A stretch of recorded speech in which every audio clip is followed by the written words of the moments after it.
Bonjour et bienvenue dans Xelos Ecofin où nous décryptons les grands enjeux économiques. Aujourd'hui, nous allons parler d'un acteur clé de l'économie mondiale, les banques centrales. Plus précisément, nous allons examiner les implications économiques des décisions prises par des institutions comme la Réserve fédérale américaine, la Fed, et la Banque centrale européenne, la BCE. Les banques centrales ont un pouvoir considérable. Leurs décisions influencent l'inflation, la croissance économique, le chômage et même les marchés financiers mondiaux. Les banques centrales régulent les taux d'intérêt pour contrôler l'activité économique. Quand la Fed ou la BCE augmente ses taux, les crédits deviennent plus chers, ce qui ralentit la consommation et l'investissement. Cela peut aider à contenir l'inflation, mais également augmenter le coût des emprunts pour les particuliers et les entreprises. À l'inverse, lorsqu'elles abaissent leurs taux, l'idée est de stimuler l'économie en incitant les consommateurs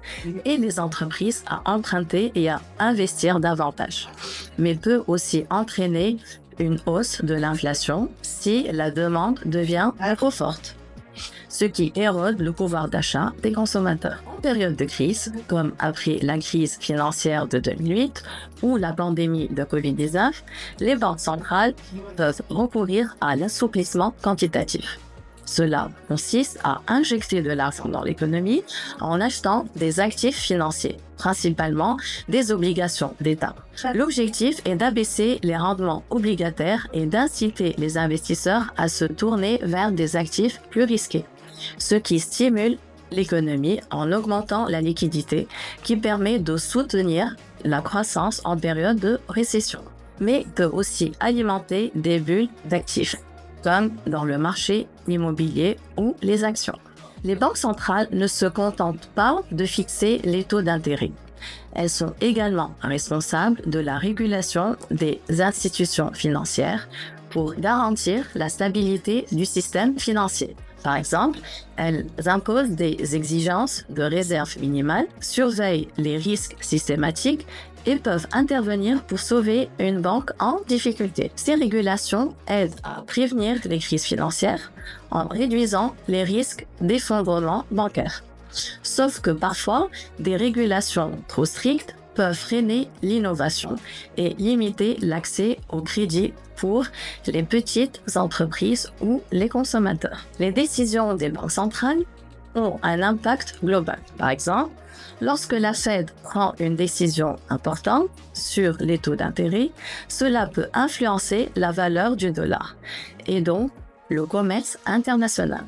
Une hausse des taux d'intérêt peut renforcer le dollar, ce qui rend les exportations américaines plus chères et les importations plus abordables. Conséquence de tout cela, les marchés mondiaux réagissent instantanément aux annonces des banques centrales, ce qui peut provoquer des fluctuations sur les marchés des devises, des actions et des matières premières. De plus, les décisions de la Fed, par exemple, peuvent affecter les pays émergents en rendant leurs emprunts plus coûteux si le dollar se renforce, ce qui complique leur gestion de la dette. Pour conclure, on peut dire que les banques centrales, comme la Fed et la BCE, jouent un rôle important dans l'économie mondiale. Leurs décisions en matière de politique monétaire, de régulation financière et d'assouplissement quantitatif ont des effets directs sur la croissance économique, l'inflation et même sur les marchés financiers internationaux. Ces décisions peuvent soutenir l'économie